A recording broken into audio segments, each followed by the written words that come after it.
Hello, welcome to Now Tell Us. This is where we come to hear stories. This is where we come to be educated by our guests. Our guests are always great guests. And today we also have a great guest as always. Now, let me ask you this. Did you have a challenge? Did you ever have a challenge in life that you were fearful to attempt to overcome? Did you have a challenge that you didn't think that it was possible for you to overcome? Now, our guest today gives us the title of How to Speak When You Can't Talk, because our guest has a stutter. In some places, they call it stammering. But then that did not stop him from achieving great things in life. And you should stay here to the end to listen as he comes to tell us. And now, let's go and meet our guest together. Here we go.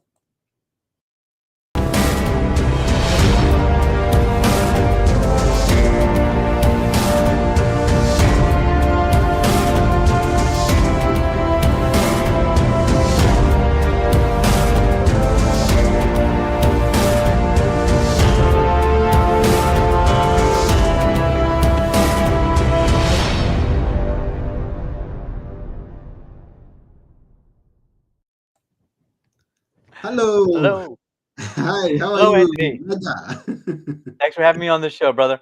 Yes, I'm glad to see you and have you in our show today. I'm excited for what is ahead of us.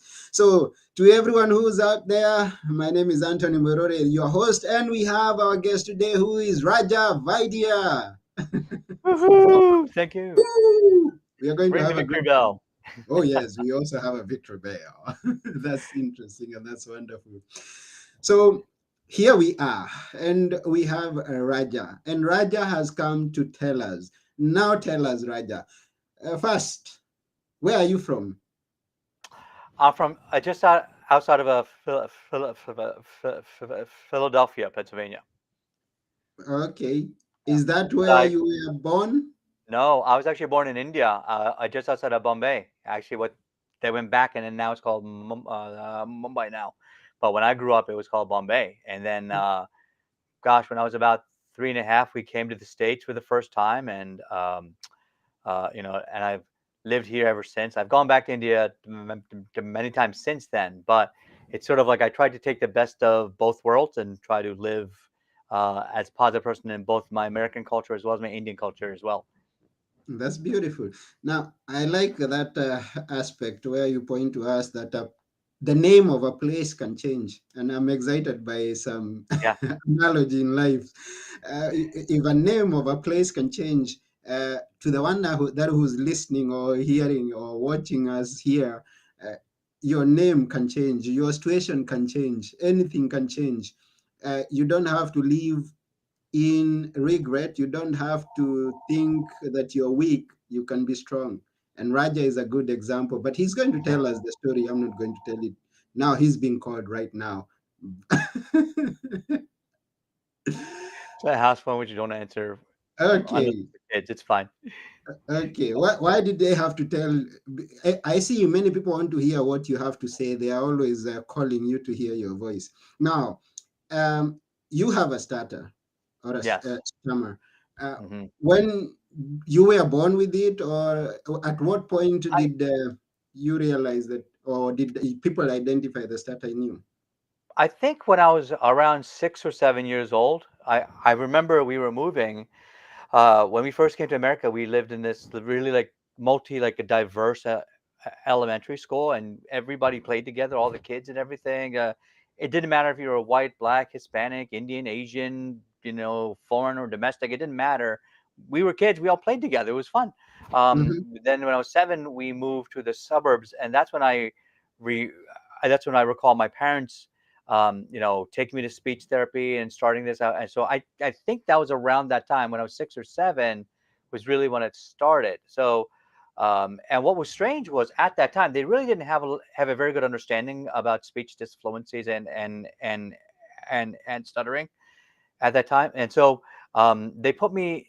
They thought that I was mentally retarded as a Hmm. result of that. And so they put me into all of the re remedial classrooms and classes. And Mm-hmm. to me, I didn't think anything of it because at the time, what do you know when you're 6 or 7 years old? You think, okay, you're going to a new class now. Okay, sounds like fun. I get to make new friends, and to me, Mm-hmm. that's all it was. But when I would be working on things on projects, I get all my stuff done like very, very quickly. Other people would have a hard time and they would struggle. And I said, something's different here. I feel like I'm not, I felt kind of out of place. Mm. So it took some time, and I told the teachers, what, I don't think I should be in this class. I think, the kids and I, I like them. They're my friends, but I think I can do more, and I want to go to other classes. I want to be in like the better classes, and so it took me years for them to break that mindset of me, and that's why even the teachers that here today, you know, teaching is one of the hardest jobs that any person can do. So I give them a Mm-hmm. lot of credit and a lot of respect.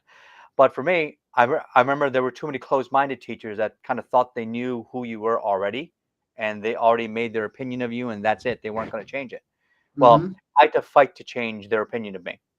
So uh, later on, as classes went on, they noticed my grades were like among the highest in the class. And then I remember in fifth grade, I was switching to the middle school. By the time I got to sixth grade, um, I had the highest science and math grades, not in my class, but in the entire sixth grade. So they knew that they had made some sort of mistake. They started to shift me into the higher advanced class, and then I got into every single advanced class, and I started to be the top student in there too. And so I was still taking speech therapy at this time, and so I asked the teachers, wow, I'm if I'm so smart in math, science, and these other subjects, how come I can't talk right? And they say, oh well, your brain is probably talking faster than you can speak. And so a lot of things like, for example, well, one of the techniques they would teach me is, try to breathe deeply, try to allow your breath to kind of flow with your words, and then you can speak like this, almost like I'm an orator, speaking to an assembly, you know, and it just felt very strange to me. Mm-hmm. I was more fluent doing that. The other thing they said is, slow down. If I slow down and use pauses, now my words have more weight, more gravity, and you listen much more effectively Mm-hmm. because of my pauses. Mm. See what I'm doing there? So Yeah. there are many different techniques that you can use to try to improve your fluency. Not Mm-hmm. all of them work all the time. Um, I think sometimes you have like a 50-50 or a 70-30 success rate. But Mm-hmm. the whole point is that there are different things that I can do along the way, but it's conscious. Like just like for right now, if I told you, all right, breathe, stop breathing, breathe, stop breathing, stop, breathe, breathe quick, breathe slow. That's what I have to think about when I'm speaking. Mm-hmm. So you don't have to think about breathing. Most people don't have to think about speaking. Mm-hmm. I have to concentrate to speak fluently. So there's an extra layer of concentration happening the whole time that I'm trying to speak my words. And Mm. sometimes I think the best times I've spoken was when I didn't care about what I was saying. Like, for example, this is kind of funny. I went to a Mm-hmm. speaker competition um, 2 months ago called the Ultimate Speaker Competition, and it was in Philadelphia. And and the evening before, I had been at my cousin's wedding for Wednesday, Thursday, Friday, and Saturday night. And so Saturday night, it's after the midnight. It's probably 12:30 or so. We have to drive home about 3 hours. I get 3 hours sleep, and I drive to the competition in the morning. And I'm thinking, all right, this is kind of ridiculous. Nobody knows me. I missed all the training. I missed all the pictures. I missed all the connections with everybody. Forget it. I'm just going to be here. I'm not even going to worry about my speech. I'm just going to focus on networking and meeting people and have a good time. Mm-hmm. And what surprised me was I spoke rather fluently on the stage. I mean, it's still not perfect, but and as a result of me almost like not focusing on the speaking, but focusing on something else, I ended up walking away with a semifinalist trophy at that competition, and Yeah. which I love because Yeah. Uh, you know, I've been to Toastmasters competitions and I've won there at the international speech competition in my area, back to back years. Plus, I was Mhm. a runner up last year for our division. So I was one step away from the districts and then going on towards like internationals. But people there have known me. I've been in Toastmasters now. I learned to speak now for about 5 years, but this was important because nobody there knew me. It Mhm. was all basic. It wasn't. There was nobody could ever say, "Oh, you picked him because of bias. You knew him. You liked him." It's like, no, nobody knew me. Mhm. So I was voted on, and I won that strictly because of my speaking skills. Mm. And so I was very proud of that. Wow. And God save David says that's a very great encouragement, and he's thanking you for taking your time to come and tell us this. You're welcome, David. Yes, and at this And time, I David, also for want leaving to a thank. comment, victory bell for you. That's Fantastic. great. That's Raja. And I want to take this opportunity to thank each and every person who's watching us or listening to us, and even those who get to listen to us or watch us after we are through with this episode. Now, please, you can get this episode at nowtellus.com once we are through. And as says that it's an encouraging story, it's quite a great encouragement. It is. Now, I'll tell you where we first met with Raja. Yeah. We first met with Raja at a weekly networking online event. Yeah. This online networking event usually has around 100 people or Yep. close to 100 at most. And it so happens that Raja is one of the most outspoken person in that networking. And I was like, whoa, he has a stutter. He is stammering even when by the saying his name, just saying his name, he stutters. Yeah. But that does not stop him from doing it. It does not stop him from achieving what he wants. Now, tell us, Raja, was it more worse in the earlier years, your stutter, or has Oh it my been God, it that was way from the word go? much worse. I Mm-hmm, remember there have been years where I just didn't even want to talk. You know, for people that don't understand kind of like what it is, it's when you drive a car and you step on the gas and you step on the brake at the same time. That's what it feels like in here in the throat. Sometimes you're forcing words out and sounds out, and it's very hard.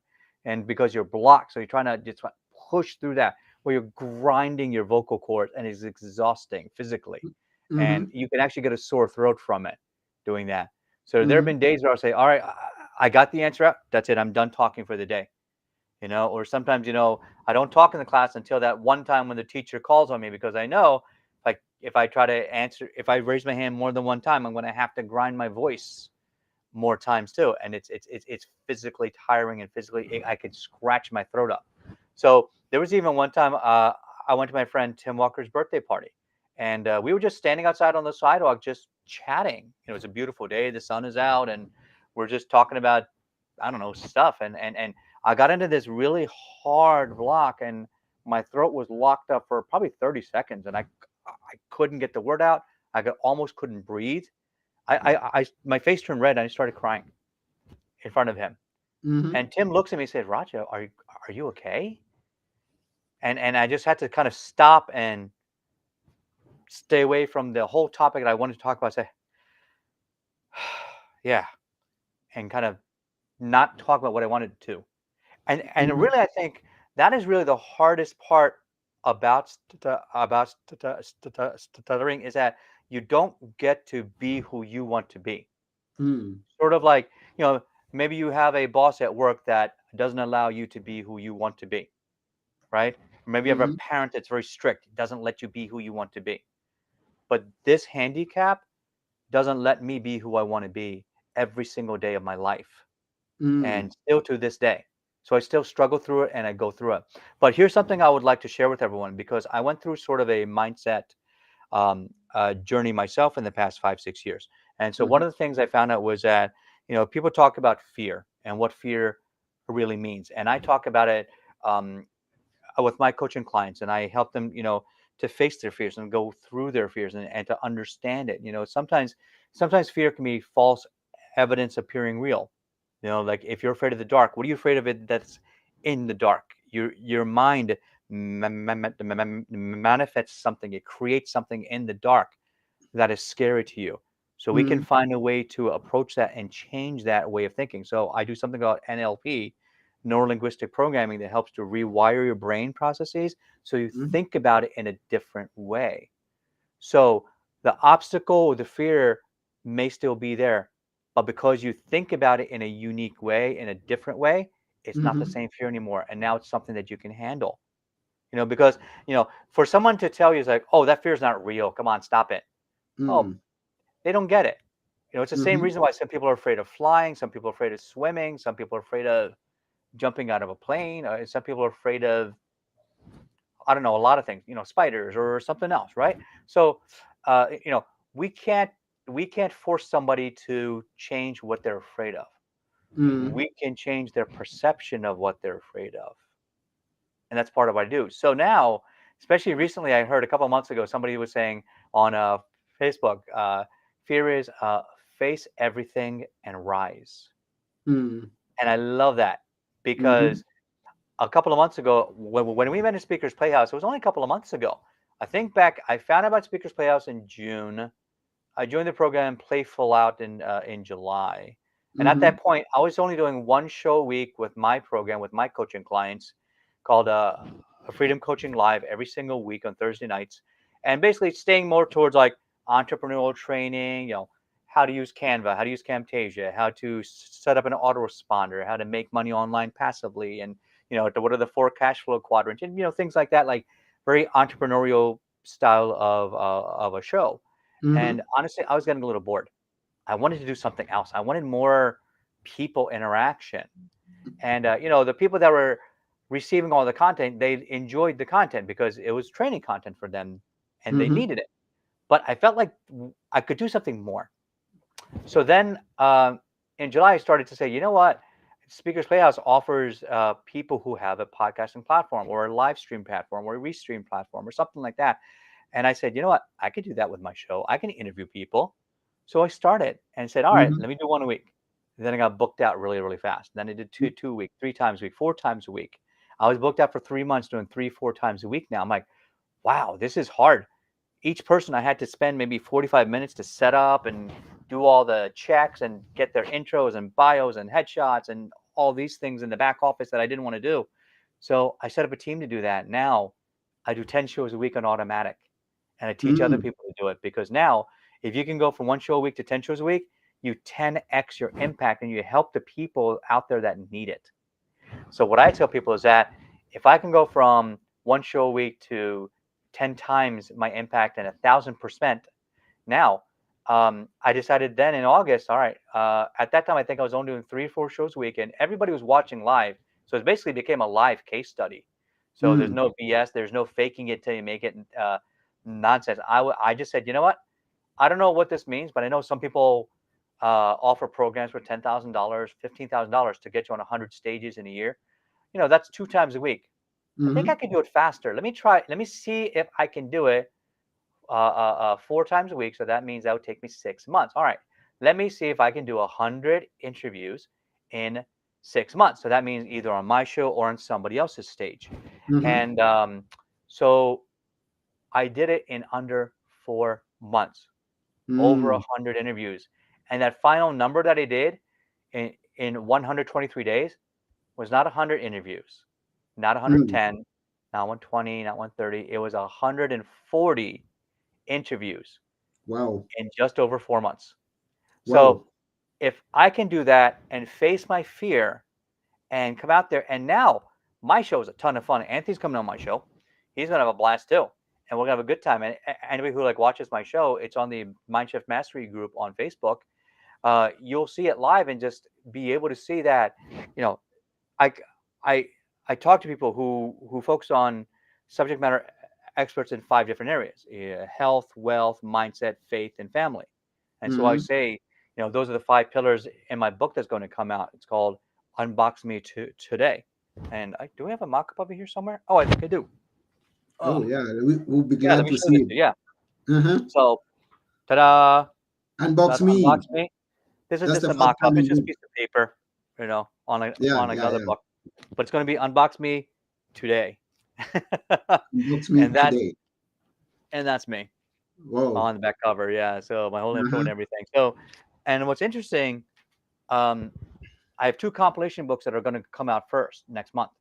And one of Mm. them, the Ultimate Speaker, because I won the Ultimate Speaker competition, was in the top three.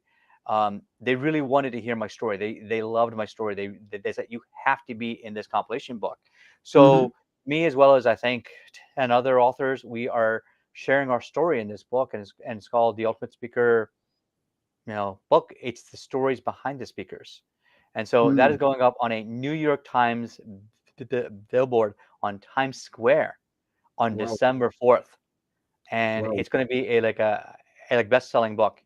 And the next one is going to be called Dose of Hope. That's a partnership with my buddy Ken Ken Ken Roshan. And so, if you need to get a publisher or have a book that you want to get out, please connect with me, and I'll do an introduction, so that way we can get your story out. Oh And yeah. then after that, I'm going to my high school reunion. I'm going to have a book that's going to be coming out called Hug a Bully. And what that's going to be about is about the story of how I got bullied growing up, how to face my bullies and what I had to go through, and how traumatic it was growing up. Really, I felt like it wasn't just bullying. I think I got terrorized, and Mm-hmm. the teachers really didn't see it or didn't know what to do with it. But now, 30 years later, I can look back and kind of laugh at it, saying, you know what, these were kids. Who cares now? Yeah. And Mm-hmm. part of that transformational growth is to let go of the trauma of the past, because that doesn't affect you anymore. It's sort of like, you know, you bought a car 20 years ago. Well, that's fine. The car crashed, and that's not your car anymore. It's somebody else's car, or now it's in a junkyard. Why are you still caring about that vehicle that you don't drive anymore, use anymore, and has no current bearing on your life? So Mm. sometimes you have to think about letting go of this baggage that you've been carrying around with you all Mm-hmm. these years. So, you know, part of Wow. my training program is I help people to do that. And, you know, and next in 2 weeks, I'm going to my high school reunion. Yeah. I'm going to talk to some of the old bullies that Mm-hmm. used to bully me. And I'm not mad at Mm. them anymore. I don't care. Yeah. I'm going to Yeah. ask them, what were they like when they were children? What do they think about bullying now as a grown up? And Mm-hmm. now a lot of them have children. What do you teach your children about bullying now? Mm. And this way, we break the cycle of the bullying, because a lot of Wow. people, they just pass it on. Mm-hmm. But if Mm-hmm. we talk about it and discuss it in this way, you used to bully. What do you think of it now? What do you want to teach your children about Mm. bullying? Yeah. All of a To those sudden, we of address it. To those of you who may be joining us now, we are with Raja Vaidya, our guest, and he's telling us, and as you can tell, I'm speechless. Sometimes me listening, too. listening to someone who had an issue and who still continues to have that challenge in life of a stutter in his speech, or as a stammer, as we may call it in some other places. But that has not been a hindrance of his going after his dreams and achieving great things. Now, he's been awarded a Best Speaker trophy. He's writing books, and he's also coaching people, and he's still moving on. He's a speaker. He's done uh, episodes of podcast 100 and something, maybe now going to 200. He Oh. isn't stopping. He's still moving on. Now the question is, what Mhm. excuse are you using not to go after your dreams? Now Raja is here, and you can just have Raja as your example and keep moving, keep going on, and achieve great things. Now, Raja, just before we got started, you were looking for a glass of water that you were imagining that your daughter left you. Yeah. So that means that you're married. Wow. Oh And you yeah, have yeah. children. And you Beautiful have wife. children. How we thank you. I have two children. My son Evan, he's 13. My daughter, my like a beautiful daughter is 10, and my wife, I'm not going to tell you her age, but we've been married for 19 years now. Yeah. And next year, on our 20th anniversary, I'm going to have a surprise for her. And, I'm going to do a live summit next year, probably in August. Yeah. Actually, that's the other thing. I'm going to be doing a summit in February Mm-hmm. 23rd and 24th in Yeah. 2023 about amazing humans who crush challenges. So that's going Mm. to be the focus of that. So anybody out there that fits that category, please reach out to me. But in the second summit I'll do, that I want to do live because I want to bring my wife up on stage and for our 20th anniversary. And we've been married a long time now, 20 years. So, you know, we've all had our ups and downs. And really, marriage is a roller coaster. I don't let like anybody else tell you otherwise. You always have to Mm-hmm. learn how to fight together and to love together and to understand each other. And as you change and grow together, it's very important that you're open to the other person so that you grow together. The hardest Mm-hmm. part about staying married for a long time is that, sometimes people do drift. They shift a little bit. They find Mm-hmm. new things, new hobbies, new things that they find passion in. And it's your job as a partner and a spouse to really support that dream and goal. I told my Mm-hmm. wife, she wants to go to Switzerland one year. I said, okay, we will find a way to make it happen. She wants to buy a new, we still have an old Honda Odyssey, the minivan. Her dream is to buy a new car. It's okay. We can do that next year. But actually, one of the things I want to do is like on that stage next year for our 20th anniversary, in the middle of the huge audience, I'm gonna play her a song. I'm gonna get down on one knee, and people don't know. I know this, but after we got married, I was in graduate school, so I had no money. So I bought her a cheap ass ring. I can say that because I bought it. Mm-hmm. It wasn't a very big ring or a good ring, but it was her ring, and she really really loved it. And then Mm-hmm. somewhere along the way, a few years later, it got lost, and actually I think it got stolen. Oh. So unfortunately, she never got the replacement for that ring. So one thing I Mm-hmm. want to do is I want to get down on that stage and give her the ring that she truly deserves in front of all of you. Just cheering that on, and take her to Switzerland for the Mm-hmm. honeymoon that we didn't have because I was in graduate school and I was dirt poor, and so we couldn't afford anything more than like a trip to the beach on the weekend or things like that. Mm-hmm. And I want to get her a brand new car next year too. So we'll see if we can get all those things to happen and just surprise her. Because plus the other thing, the long term thing I think I really want to do, and this is I'm going to surprise you. My wife lost her mom when she was 4 years old. Oh. So her mother died from cancer. She had intestinal cancer, Mm. and and her mom was a teacher, and her name was Gita. So I was thinking, how amazing like would it be that we build schools in India? Mm. Get some of the homeless children off the streets and help to change their futures forever. Mm-hmm. Give them books, give them uniforms, give them 3 meals a day so they are fed, so they can think, and then they can be the generation that changes everything for us. And Wow. and from there we can go from India to South Africa to other areas, and there's places in China where there are so many homeless children there. So, and like even in the U.S., there's still a lot of children who don't get that education that they need. So I want to call that school in India the Gita Academy, named after her mother. Oh, I okay. think That's that would be wonderful. amazing to kind of bring the whole family, that ideology full circle again. That she came from a teaching family, and now we get to continue and get to help others with it and pay it forward. That would be amazing. And as you can listen, as you can hear from Raja, wow, we can't finish the stories in just one episode, although our time is just about up. Yeah, But as you can listen to Raja, you see that what you told us that you teach on the 5 areas, the life pillars, what are they? You can see that yeah. Raja is They paying are attention health, to them. Health, yeah, health, wealth, wealth, mindset, mindset, faith, faith, and family. and family. You can see that Raja practices what he preaches. And we thank you, Raja, for that. And since we know that we can't finish everything that you have to offer us here today, We are going to ask people to follow up with you to get more. How can people connect with you, Raja?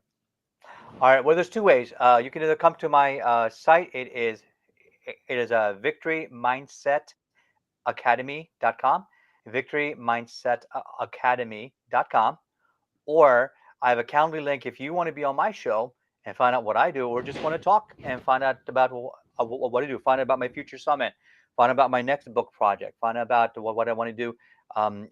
Or if you have a stage for me to speak on, I would love to connect with you as well, because my goal next year, so this year, my big goal was to try to do 100 interviews in 6 months. And I did 140 in only 4 months. So next year, my goal is to do 12 international stages in 12 months. So I think that shouldn't be too hard to do. 12 in 12 months. I might even do more. But the whole idea is, if you're around the world, anywhere, if you're in Australia, UK, Europe, India, Thailand, somewhere, if you're in South Africa or Zambia, if you're in Canada, or in Mexico, I want to talk to you, because I want to get on those international stages next year and show people from all around the world that um, we all have problems, we all have struggles in our life, and if you allow those struggles to hold you back, that is the real self limiting belief that stops you. Um, Jim Rohn had a great quote, to which I love. Jim Rohn would, and he recently, passed away. He would said that, don't wish that your obstacles were easier. Wish that you were better. And that's Wow, all I did. It's that's not about the all. obstacles getting easier. They don't. They don't. They just keep getting harder. But if you train and become more, you become the person that can overcome those obstacles. Wow. I've got so much from this episode, and I hope everyone who was listening or who is watching has got as many lessons as I got. Some I am being tempted to revisit those lessons, but the episode will mean that it will go for a long time, and we are just You can about always to do a close. part two. Yeah, there should be a part two where we are going to review some of the lessons that were taught in this episode. And because we have got to rush to our networking, it happens today. Whoa! In half an hour, we'll Yeah, be in the in half an networking hour. group on Zoom. So Yep. you can follow us up and find out where that is going to be, to join us there, to see Raja say, "Hey, I'm Raja and I have a stage. Yep. Please come onto my stage." Yeah. It's speakersplayhouse.com. Yeah, Speakersplayhouse.com. speakersplayhouse.com. You can go there. And Yeah. once you get to that place, remember to say, "Hey, it's Anthony and Raja who invited me here." Yes, please say that, so we can at least we can see the scoreboard, like how many people got like referred there. Like, we don't get anything for that. It's just for fun. Yeah. God Just save, for we bragging thank rights. you. Yeah, God save, we thank. It's for fun and for connecting, Yeah. because you see, this is where we connected with Raja. And so there will be, yeah, we have Betham. Betham says she will be there. Thank you, Betham. Hope to see you there. Okay. Hey, Beth We Ann. also have, and she says, "You're awesome. Thank you very much, Oh, Betham. We appreciate." And God Save is asking, "How can I be a part of this memorable event from Nigeria?" Which event? The oh, my summit networking? The networking, for this maybe? event. Yeah. You just For sign the up and you can networking, join it. go to speakersplayhouse.com. No, yeah, okay. Send us a message if you can't find that. For Raja's event, please don't leave this show without connecting with Raja on victorymindsetacademy.com. Rush there, send him a message, send him your email, just connect with Raja. I ask you, Yes, please connect with Raja. You find out can't wait. many more things that he does, and you come to thank us later, or thank me. All right. Oh, before we go, I always Yeah. ask our guests to leave us with something to always remember, but I think you gave us so many. But if you wish, you give us Oh, one sentence or two sentences of something that we should always remember. This is your time, Raja. certainly. Um, First thing is this: people will try to box you in, and society, your education, your upbringing, your work, your parents, your friends, even people try to box you in and try to keep you in that box of fear. a lot of people, as they get older, they get comfortable being in that box of fear. I'm going to challenge you to break out of that box of fear and get comfortable becoming uncomfortable. Because when you're uncomfortable, that's where your growth happens. And then on the other side of that uncomfortable zone, that is where your success lies. So if you don't break out of your box, you don't go through that uncomfortable time period. Because remember, growth in anything. For example, I've been doing martial arts for the past 37 years. I'm a 6th-degree black belt. I'm in the Black Belt Hall of Fame. I have a movie and comic books, and that didn't happen by accident. It was through consistent effort. Consistency beats intensity every time, right? So it's about consistent efforts daily, about constantly improving. So if you can get comfortable becoming uncomfortable, you will learn how to always keep growing and expanding. And remember, it all starts here with your mindset. So if you can create that mind shift that you're in a growth mode all the time, all of a sudden you become unstoppable. Because whether you play basketball, it takes 10,000 hours to master that skill, how to throw a free throw and to make a squish. And then you see like a LeBron James out there on the basketball court. He's one of the best players out there. The Michael Jordan was the same way. What did they do?